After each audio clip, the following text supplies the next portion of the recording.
Yes guys, welcome back to another video. Welcome to the George Benson football channel. It's the final game of the season, so I thought despite having no confidence going into this game, despite actually believing we're going to lose, I'll do a preview because it will be a couple of months until pre-season. So 6 things we learned. There will be a 6 things we learned tomorrow regardless. I might even stream if you guys want me to. Let me know. Hit the like button on this preview. I want to talk today a little bit before we get into my Chelsea 11 because it's kind of irrelevant. What is relevant is the disparity between Newcastle United and Chelsea Football Club. If you just said to any football fan at the beginning of this season who will finish higher, I guarantee you probably 90% of people would have looked at the business Chelsea did, the excitement behind Graham Potter, and thought, you know what? I think Chelsea will finish higher than Newcastle United. What Newcastle have done, this is the time where I actually give praise to a different club that isn't Chelsea, because quite frankly, in order to understand Chelsea's situation, you've got to look at a club that have got money, who are being managed very well, to understand just how badly things have been ran at Chelsea, just how badly fortunes have turned. Newcastle got all of that investment. All of a sudden, everyone's like, oh, here we go. We've got a new Chelsea. We've got a new Man City. Yeah, we do. But in the process of achieving what they've achieved, finishing 4th probably in the Premier League, because United should win tomorrow, in their final game, Newcastle didn't go and spend 400, 500, 600 million pounds. They spent quite a lot of money. They bought in Bruno Guimaraes, Sven Botman, Alexander Isak, phenomenal footballers who have excelled, but they also went from 18th in the Premier League table, destined from relegation last January, get Eddie Howe in at the club, a manager who, whatever you got to say about him, you know, he got Bournemouth relegated, but look what he has done to Newcastle, a team who have spent smart. The owners have come in and they've been like, well, if we just go out and try and buy a whole new team, this is a football club with an identity. In order to keep that identity, you've got to buy the right players. You've got to buy hard-working players, employ a manager who instills a work ethic that resembles that of the identity of the club. Newcastle, in that sense, have operated perfectly and absolutely deserve a top 4 finish. Whereas on the flip side, Chelsea get new owners, and all of a sudden, in the name of what Chelsea have done, which is spend a lot of money, win a lot of trophies, we've spent tons of money on hiring and firing managers, tons of money on footballers, and as a result of which have destroyed the DNA, the identity of the club, which makes Chelsea what they are. So to look at where Newcastle are in the table, to look at where Chelsea are in the table, this game tomorrow at Stamford Bridge should be the most humbling moment of the season, because when the referee blows that whistle for full time, this season can be put to bed. It can be put to bed for us fans who, by the end of it, we're all exhausted at the idea of Chelsea playing, exhausted with the knowledge that we're not going to be excited. We're not going to see a team. We're not going to see cohesion. We're not going to see a plan, a strategy, a performance. We know at this point we're not going to get that from Chelsea, whereas Newcastle fans come to Stamford Bridge and they will be rubbing it in. We, tomorrow, will probably be saying goodbye to Chelsea's captain, Azpilicueta. We'll probably be saying goodbye in some capacity to Mason Mount, a Champions League winner, Player of the Year winner.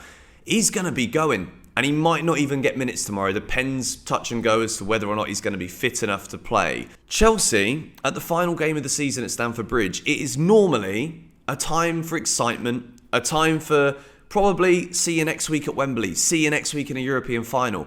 This is it. And I'm so excited that it's over. That is where we are at.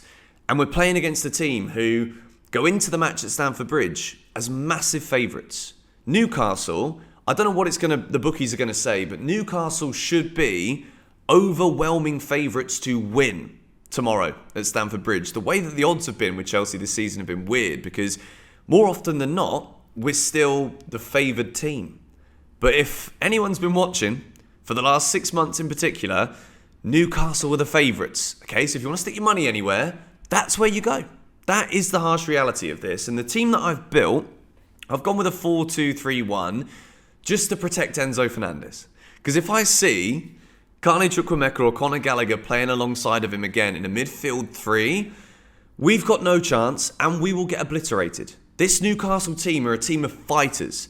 They're a team who have not just that collective spirit that has been nurtured this season, but they've also got individual brilliance and they are buzzing. Whereas Chelsea right now, we are the epitome of disaster, distraught, and I firmly think the game is going to go that way. But we will build my Chelsea team now, starting with Kepa in goal. A few weeks ago, we were saying he was a shining light of the season. He was a bright spark amongst the load of shadows. It's neither here nor there at this point. My back four is Azpilicueta, who will be playing his last game in a Chelsea shirt. And if he isn't, I could well be headbutting the wooden table next season on camera instead of anything else. But we've got to just say what a player he's been for us over time. Last couple of years, strong deterioration. And if he somehow manages to stay next season without trying to be too horrible, thank you for everything, but it's over. Thiago Silva, Koulibaly is my centre-back partnership. Fofana is just like, I believe in Wesley Fofana, but I think 3 games in a row with high-profile mistakes. And even that over the summer, I'll start to be like, should we buy a centre-back? What do you guys think? Let me know in the comments. You know, the whole summer, we're going to be speculating. There's going to be gossip. There's going to be news stories coming out of every single orifice of the world. I don't want to see Fofana make another mistake. So for that reason, Silva and Koulibaly. Silva's probably been player of the season, to be fair. So give him that game in front of the fans. Lewis Hall at left back. Again, just to remind you, this kid isn't a left back. But blimey, is he a decent footballer. And next season, there is going to be a big debate here. Ben Chilwell, always injured. Cucurella, woeful all season, but also injured quite frequently too. Lewis Hall and Ian Maatson coming in. Lewis Hall, I think, needs to be around this Chelsea squad. And if he's not around this Chelsea squad next season, based off of performances, which to say that anyone deserves to be around the starting 11 next season based off performances is something that's quite difficult to say with any honesty. But Lewis Hall does deserve to be there. The midfield two is Enzo and Ruben. I think Frank Lampard, one of the biggest reasons Chelsea got done by United, who weren't that good. They just counter-attacked us very well. Ruben Loftus-Cheek needs to play alongside Enzo Fernandez, even if this is, again, Ruben's last game. It's the final game of the season. It doesn't mean a lot. Some players probably deserve a goodbye. And I think with Ruben, it's a sad story. 2019, we thought we were getting this powerful, all-functioning midfielder, and then a stupid friendly in the US in the middle of the flipping season, and Ruben is injured and he's never been the same. But still a useful utility player at Chelsea. He's probably going to be going to AC Milan in the summer. He's been here all his life. We should start him, and not just for that sentimental reason, but because Enzo needs protection. There's no Kante. There's no Kovacic. Gallagher can't do that job. Chukwuemeka shouldn't be asked to do that job because that's not the player he is. Moving in to additional midfield three before the striker, Noni Madueke has been a bright spark at the end of this season. Carney Chukwuemeka in a central attacking midfield position with Christian Pulisic on the left wing. I would have said Mudryk because I think Mudryk is more the future of Chelsea, and I think Pulisic probably will be sold. That's what we're led to believe at the moment. But Mudryk he's like Fofana. He's one of those players now where another dodgy game, which I fully expect, and I'm sitting here thinking, I'm literally praying that next season we can even get top half. Do you know what I mean? Like, we've spent so much money on Fofana, so much money on Mudryk. They are such shells of the players that we believe they can be or believe they should be. And I just don't want to see another mess up. I really don't. So Christian Pulisic, when he's come on this season, he's had so little minutes. And on the grander scheme of like hindsight, retrospect, whatever, I actually feel a bit sorry for Christian Pulisic, to be fair, because he does try and get involved. His head never drops to the point where he gives up, which I think a lot of players in this Chelsea squad have done on countless occasions this season. So for the final game, let's give Christian Pulisic the start. Joao Felix up top. Kai Havertz cannot start just because of all of the players who have put in shoddy displays. He is at the top of that list for me. Kai Havertz, I don't understand how towards the end of this season he's got anywhere near the Chelsea team. Datro Fofana, I was umming and ahhing about this one, thinking like, should he start? That guy's just not ready. Datro Fofana is not ready for this level. He needs a loan At times this season, I was thinking, like, why isn't he playing? But he's just not ready for the Premier League. He's absolutely not. And when push comes to shove, the way this season's gone, we've been forced to just be realistic. I've been forced to change my mentality. I'm often very optimistic, and people are like, oh, you're so negative, Benson. Well, the harsh facts are, if I was being positive right now, I'd lose even more credibility than being negative. People don't like negativity. That's why, as a YouTuber, I'm happy when Chelsea win, I get more views. Because at least then, people aren't coming to see me sad, angry. People are coming, Chelsea fans are coming to enjoy the experience of seeing Chelsea win, seeing Chelsea play. We've not had that for so long. But tomorrow against Newcastle, I don't think we're going to win. I think we're going to lose. I keep it real.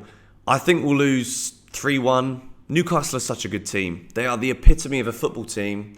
Chelsea are the polar opposite. We're not a team. And we won't be a team for a while. Too many new faces, too many down faces. Pochettino needs to come in, and I hope the club announce him tomorrow. I hope we can just put this season to bed for what it was, and from tomorrow immediately start to work towards the Poch era. Let's try and get excited. And in order to do that, we've got to know that it's coming. It's here. So yeah, let me know your thoughts on my lineup in the comments down below. If you want to join the Telegram, I'm doing a shirt giveaway next week. So make sure you join the Telegram. And also, that Telegram is in partnership with Go Markets, who are one of Chelsea's official sponsors, trading partners. And for those of you that have joined, people have been making money this week. I'm on the trading journey as well. I don't know anything about trading, but I've started working with them and the team. And even I'm making money. So it's definitely worth it. Link at the top of the description. I'll see you guys tomorrow. Come on, you Blues.